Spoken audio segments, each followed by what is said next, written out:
म्हणला तुम्ही दोघं या तिथे तुमचा. बरं ठीक आहे म्हणलं. परत नंतर एक वेळेस कॉल केला की मॅडम तिला काय झालंय, अनुष्का पाटोळेची आई बोलते मी, तुम्ही 2 मिनिटं तिला मला बोलायला द्या. तर त्यांनी मला काय म्हणलं, अनुष्काचा उपचार मध्ये डॉक्टर करतात, तुम्ही ताबडतोब या इथं आल्यानंतर आपण बसून बोलू. मग ज्या वेळेस आम्ही तिथं पोहोचलो, सिव्हिलमध्ये गेलो. सिव्हिलमध्ये गेल्यावर त्यांना फोन केला तर ती पल्लवी कंसे तिथून निघून गेली, कुठं पळून गेली तिनं.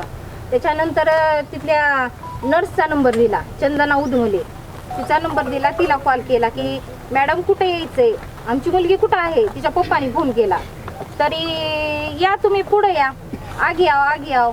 आम्ही गेलो.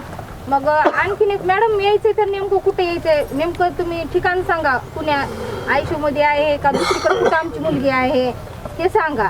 तर नाही तुम्ही डायरेक्ट. मग ह्यांनी विचारलं की मॅडम अनुष्का कहाँ है, किधर का है मेरी बच्ची को, बच्ची मेरी कहाँ है. तर काय मैं आपको क्या बताऊं, आणि आपके बेटे ने सुसाइड किया. एवढंच म्हणली का बसली. आम्ही एकदम आणि PM रूम मध्ये आहे म्हणून त्यांना सांगितली. त्यांनी पळतीवर जाऊन बघितले मध्ये. मग त्याच्यानंतर पल्लवी कंसे आली इकडून पळत.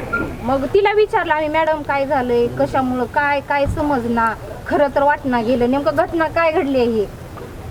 त्याच्यानंतर तिनं सांगितलं की अहो तुमच्या अनुष्काने रात्री काय झालं होतं की आम्ही रात्री 11 पर्यंत बसलो होतो, सगळे चर्चा करत गप्पा मारत, सगळ्या हाऊस मधल्या मुली बसलो होतो.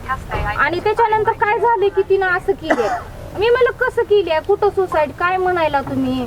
तर तिच्याच बेडवर मांडी घालून तिनं फाशी घेतली. मग सर मांडी घालून फाशी लागते का, फोटो द्या. नाही सगळेच दे फोटो, सगळेच दे.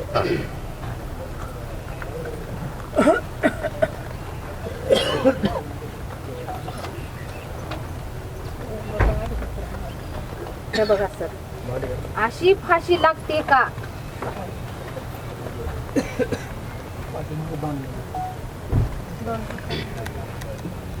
त्याच्यावरती मुलगी झोपलेली आहे सर, तिच्यावरची जी बेड आहे त्याच्यावरती मुलगी झोपलेली आहे. वरी वरी वरी वरी हे बघा ह्याच्यात आणि एक सिंगल, हे बघा ह्या फोटोत बघा, एक सिंगल गाठी दिल्या. तिथून असा फास घेऊन महाग त्या अँगलला बांधले. मग अशी फाशी लागते का, लागू शकते का. कोणी पण मला सगळ्यांनी सांगायचं ह्या पूर्ण जायला पाहिजे. बाजूला घ्या त्यांना भैयाला. बाहेरून फाशी घेतली. रूम मध्ये किती 20 मुली आहेत सर. हो एका रूम मध्ये खालीवर अशा 20 मुली आहेत त्या. मॅडम आहे तिथं गायकवाड, लता गायकवाड. मग तिनं काय करत होती, हिनं सकाळी त्यांनी टाइम सांगतात की 8-8:30च्या दरम्यान हिनं केली आहे. मग ही बाकीचे होते कुठं, मुली एवढ्या वेळ झोपत नाही त्या. रविवारी जरी असला तर एवढ्या मुली झोपत नाही त्या. तिथलं मॅडम आहे त्या, मग त्यांनी कुठं गेल्या होत्या. हे बघा सर, अशी मारहाण तिला केलेली आहे. हे बघा, हे बघा, हे तिच्या डोक्यात लाल माती होती, ही पूर्ण केसात. PM रूम मध्ये पूर्ण ही माती होती, लाल माती होती तिच्या केसात. मग PM त्या रिपोर्ट मध्ये का नाही. हे बघा सर, तिचा हात कसा सुजलेला आहे. हे बघा ह्याच्यात बघा, ह्याच्यात तुम्हाला दिसणार ही कसली मारहाण त्याला केली आहे. तिच्या हातात पूर्ण असे काळे निळे होते. मग एवढा मार का दिला. चौकशी होती. आज आम्ही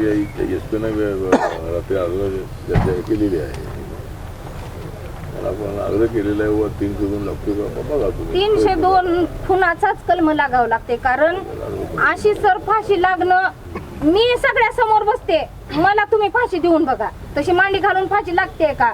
किंवा स्वतः कलेक्टर मॅडम तिथले अध्यक्ष आहेत त्या, त्यांनी गप्प का आहेत का. ह्याच्यावर दबाव आहे सर, सगळ्या गोष्टीवर दबाव आहे बघा, दबावच आलाय. आणि main Chandana nurse, principal, chef sir, Uddhav Ware, Bharati Mahajan, शिपाई आणि त्याच्यानंतर वंदना सुरोशे काउन्सिलर आहेत त्यांनी, आणि त्याच्यानंतर ती तिथले शिपाई आणि ही गणेश ठाकूर त्यांची तात्काळ का बदली केली? रविवारी बदली होते का त्यांची तात्काळ ज्या दिवशी घटना घडली त्या दिवशी त्यांची बदली का केली त्यांनी? गणेश रोजगार करून खातावाने कसं जगायचं, कसं ह्यांना लढा द्यायचा? ह्याला लढायचं म्हणजे जोक आहे का? साधी गोष्ट आहे का सर? सांगा तुम्ही केंद्राचे मंत्री आहेत, तुम्हीच माझे माय बाप आहो बघा. तुमच्यापासूनच मला माझ्या मुलीला न्याय पाहिजे बघा सर. मला का दुसरं का मला काहीच नाही, मला दुसरे कशाचीच अपेक्षा नाही. मला तुमच्याकडून फक्त माझ्या मुलीला न्याय. तुम्ही शासनाचे केंद्राचे मंत्री आहात, तुम्ही मला माझ्या मुलीला न्याय द्या. रात्री एसपी साहेबाला बोललेत, साहेबांना सांगितले, ते म्हणले पूर्वणी जेव्हा म्हणजे तुमचे नाव, कारण ही खूनच आहे. कारण अशी फाशी लागणारच नाही. एकतर मला द्या नाहीतर दुसऱ्याला द्या, आणि जरी त्याला फाशी लागली त्याला जी शिक्षा होईल त्याला ती मेल्यावर जी शिक्षा लागणार आहे ती मी शिक्षा भोगायला तयार आहो. तिथल्या 2 कंत्राटी कर्मचाऱ्यावर कारवाई केली आहे. फक्त प्रिन्सिपलच्या नियंत्रणाखाली प्रशासन सगळं चालतंय. त्यांना म्हणजे पुरावे नष्ट करण्यासाठी त्यांना नोकरीवर खुर्चीवर कायम ठेवलं. निलंबन नाही ना, बडतर्फ नाही, काहीच नाही. म्हणजे पुरावे सरळ सरळ घालून टाकायचे. यासाठी चालू आहे सगळं. साहेबांची रात्री आणि कलेक्टर मॅडम ऐका ना, तुम्ही अर्ज द्या म्हणले, त्यांनी नावं तिचा जीव घालतो. गेला होता. आपण अर्ज दिले तिने नाहीत गेली ना. होती. मग त्याने तात्काळ उचललं का तिथून? पोलिसांना बोलवलं नाही. आम्ही आई वडील त्यांना फोटो काढायला टाइम होता, तिथं टाइम आहे, फोटो काढायला टाइम होता. मग आम्हाला तुम्ही 9च्या दरम्यान आई वडिलांना फोन करा, कारण पुरावे नष्ट करायचं हे. पोलीस आहे की नाही, नंतर गेले तिला घेऊन गेल्यानंतर त्यांनी पोस्टमॉर्टम रूमला आणल्यानंतर तिथले सगळे पुरावे नष्ट केलेत शाळेतल्यांनी. म्हणजे मुलीला पोस्टमॉर्टमला आणलं. गाडीमध्ये पाठीमागे डिगीमध्ये टाकून नेलं तिला. डिगीमध्ये टाकणार होते सर. तिला सीसीटीव्ही मध्ये दिसायला पहिल्या सुरला डिगी उघडलेली, कारण रात्री तिचा जीव गेलेला आहे. तिचे पूर्ण बॉडी तिची ताटलेली आहे सर. तिनं डिगीमध्ये बसली नाही. माझी मुलगी शरीराने जाड जूड होती माझी मुलगी. ते डिगीमध्ये बसल्या नाही, त्याच्यानंतर तिला शीटवर टाकून नेले. त्याला डिगी सध्या बंद करायची लक्ष नाही त्यांना. आणि ती मुली बाहेर काढल्यात सर.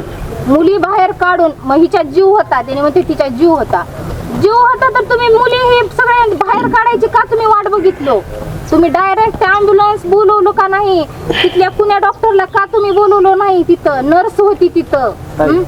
आता साहेबांना बोला की आम्हाला तुमच्या माध्यमातून न्याय मिळणार आहे, आणि तुम्ही ते आता आपलं जे म्हणणं आहे ते आपण आई म्हणून आपलं जे ऑब्झर्वेशन आहे ते बरोबर आहे.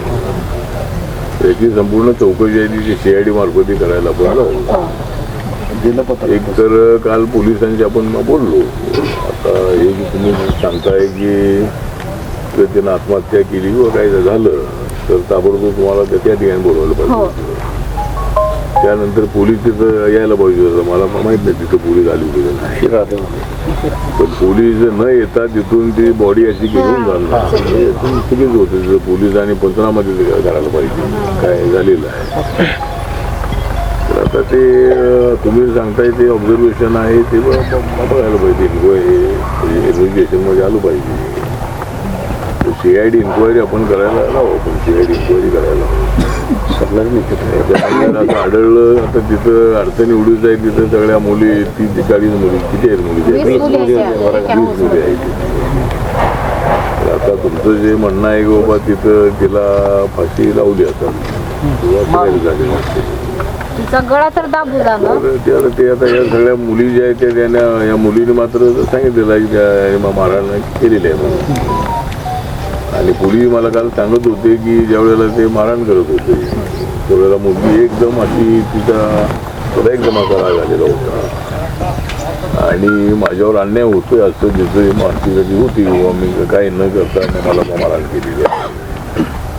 तर ते तर आहे मारहाण केलेली ते सत्य आहेच आहे. फक्त आपलं जे म्हणणं आहे त्यानं फाशी घेतली नसून फाशी त्यांना दिलेली असावी.